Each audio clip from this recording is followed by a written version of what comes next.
Hey, what's up? I am Rob Judge, and I wanted to put together a couple quick videos for my good friend, Dean Cortez. You see, Dean came to me and he asked me to create some videos on the essentials of texting. And I'm kind of the guy to talk to because myself, along with my good friend Bobby Rio, we created a program called Magnetic Messaging, which basically is a blueprint on exactly how you want to use your phone to get the best results when you're interacting with women. And so in these three videos, Bobby and I really break down the most important aspects of texting. So I hope you enjoy them.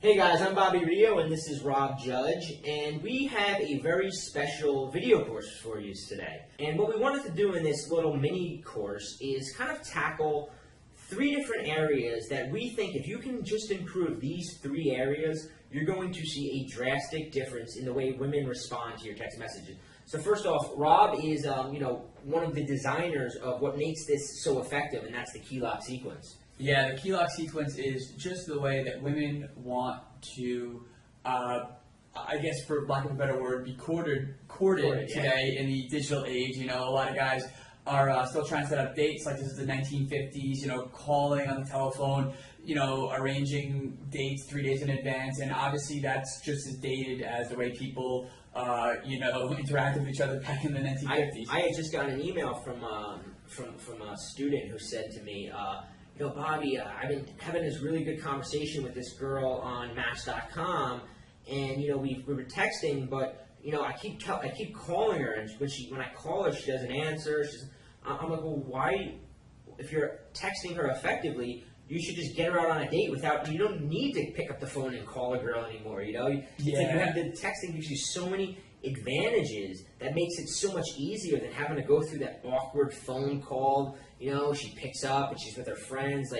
So today we want to kind of tackle three of the big things. And one of the things I just want to say to that is that really what we were just talking about, that's sort of the foundation of magnetic messaging and texting women effectively, is that step one is really just acknowledging that, it's the year 2012, we're using most people have smartphones these days. We're just simply interacting with people and setting up our, not even just dates, all our social interactions. We're just setting them up differently than we were even like 10 years ago. And, to really maximize the numbers that you get and the girls that you get out on dates, the first step one, the foundation of everything we're going to talk about in these next three videos, and if you go on to pick up the magnetic messaging course, the foundation upon that is just acknowledging that we're in a whole new era, and there's new rules and sort of mores that come with the the advent of the smartphone. Definitely.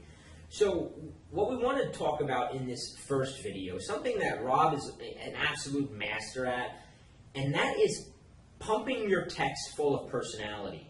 And what I mean by that is, Rob has a saying, that when a girl pulls out her cell phone without seeing, if the number name was blank, she should know it was a text from you, without having to see who sent it. And you should not be sending these mundane, everyday guy texts that she's gotten from all the other guys. Now, I want to let Rob expand on that because this is his specialty.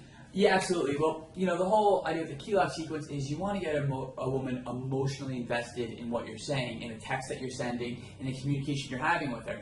And ultimately, the way you evoke emotions from someone is by personalizing it, making it you, making it so that it has your fingerprint. It's definitively from you. That she, like Bobby was saying, she couldn't have mistaken it coming from any other guy on her phone. And the way you do that is, first of all, obviously there's some self-discovery there. You have to sort of know your sense of humor, know your quirks. But obviously most of the guys watching this, especially guys who've gone through the Dow Badass system, obviously I think are in touch with their personality and who they are. And the next step is simply just figuring out how to craft text that communicate, your sense of humor, your sort of quirky words that you use, all that good stuff should come through on the text. So unfortunately, like Bobby was saying, what a lot of guys do is they send these cookie cutter texts that every other guy is sending, hey, it was nice meeting you, do you want to get coffee on Tuesday, either like I miss you or I'm thinking of you, and ultimately that stuff can come from any guy, and that's really what you have to be thinking about when she, looks at your text message. Does this communicate your personality, or is this just something that she can get from, any other guy on her phone? Yeah. Well, we kind of talked about this idea of personality. Now, let's give them an example. So you threw a couple texts out there like miss you or thinking about you. And I know that, maybe after a good date with a girl, you sort of want to send her something to get that point across, like, hey, I miss you, or I'm thinking about you.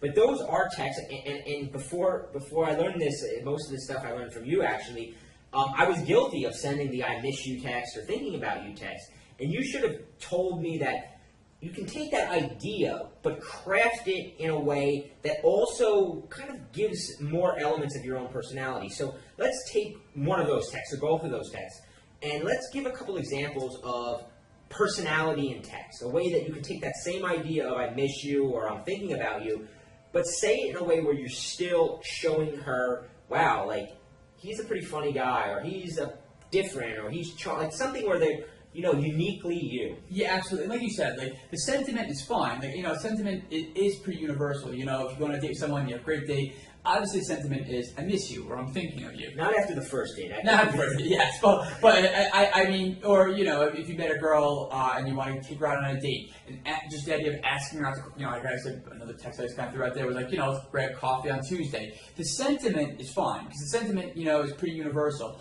But the text has to be very specific to you. And it's like you're saying, I'm going to throw out some examples, and these are examples that fit my personality. Maybe you have a similar sense of humor to me, so if you do, feel free to use these texts.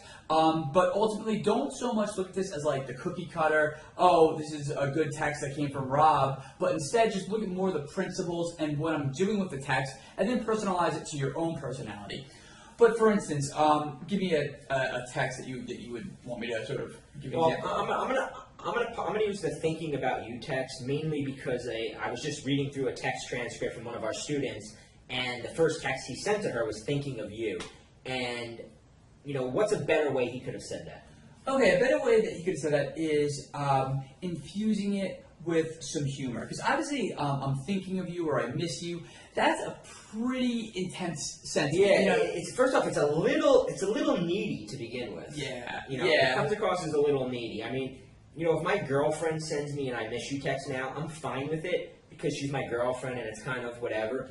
But early on in a relationship, I miss you or thinking about you, it sends a little alarm of like, what? Yeah. It's almost like it's like a shot of Jack. Like the shot of Jack is good, but it's even better when it has like a mixer to kind of sweeten it up a little bit, So the way I would sweeten up something like thinking of you is a text that I started sending. I thought was kind of humorous. Was I would say, on the yacht, listening to some Mozart, sipping some aged brandy, and thinking of you or thoughts of you. And it's kind of silly. It's a quirky text, but ultimately you're sort of almost being so over the top and how dramatic you are, on the yacht listening to Mozart, and hopefully she knows that you're not saying on a yacht like as if to impress her, but it's like on the yacht listening to Mozart, sipping aged brandy, or sipping a nice Merlot, having thoughts of you, and then all of a sudden it's almost like it reminds me of those, you ever see those things on Facebook, those like funny sort of like memes they put up? It's like those pictures, it's those old fashioned pictures, and it'll have like sort of like a funny saying or something that's sort of ironic, but at the same time it's not ironic. And it's kind of like that sort of double-edged compliment that really works well. Because on the one hand, you're telling her, hey, I'm thinking of you, I miss you. But on the other hand, you're being kind of quirky about it, you're being funny. She's going to hopefully, smile or laugh at that. And that just sets things up. She gets a great emotion where she knows you're thinking of her. But also, you're also infusing a little humor and personality. And you're also, one of the things, that's sort of the ingredients of, key lock sequence is leaving the mystery there. And by adding that, like, sitting in the penthouse, because she obviously knows that's not real, there's still a part of her brain that goes, is he really saying he misses me, or was that just some kind of weird, because human beings have a natural desire to want to figure something out. And now she wants to know, like, was that really a compliment or not? And whereas if she just got the text, the miss you, she's like, oh, he misses me. It's kind of weird. I hope this guy doesn't turn out to be a stalker. Yeah. But that other one, she doesn't know. She's kind of intrigued by it. So you want to give one more example of adding personality to a text? Sure. Okay, so another one. You might even do like sort of a imagined date with her, right? So rather than just saying, hey, like I really want to take you out for a glass of wine, you might say something like, I'd like to be cuddling with you with a glass of wine on a rainy night watching Rambo 3.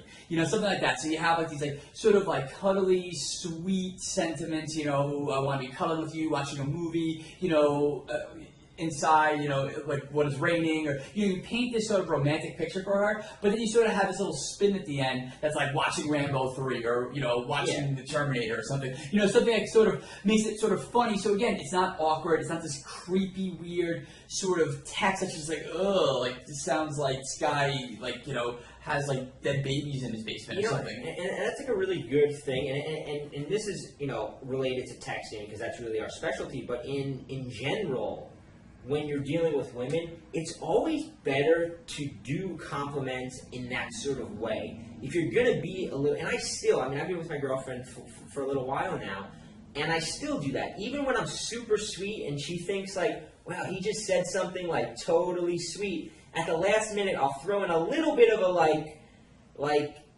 something where she's like, oh, like, you ruined it, but at the same time, they like it because it keeps the challenge there. It's like, there's that saying in the dating advice world, push-pull, and you always want to be doing that in a sense. You want to be pushing and pulling. If you're going to, saying, hey, rainy night, I wish I was cuddling with you, it's sort of like pulling her towards you. And when you pull somebody, they have a natural resistance to want to pull back. Mm-hmm. So you, instead of like making her have that feeling of like, oh, wow, I got to pull back, you push her back a little bit by saying watching a Rambo movie, because now you just gave her the like, oh, I don't have to pull back. He just pushed me back, on his own. And women really like that. It really ignites the chase. So that is the end of this video. And what we want you to take with you is find a way to add personality into your text. So what we do is we also teach guys how to take their own elements of their life and create material and fodder for their texts, so that you're not relying on sort of mimicking other people's. But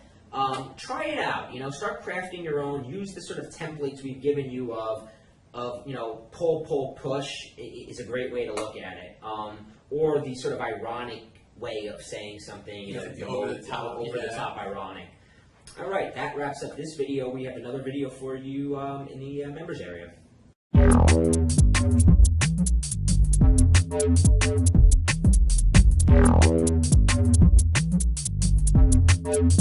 you.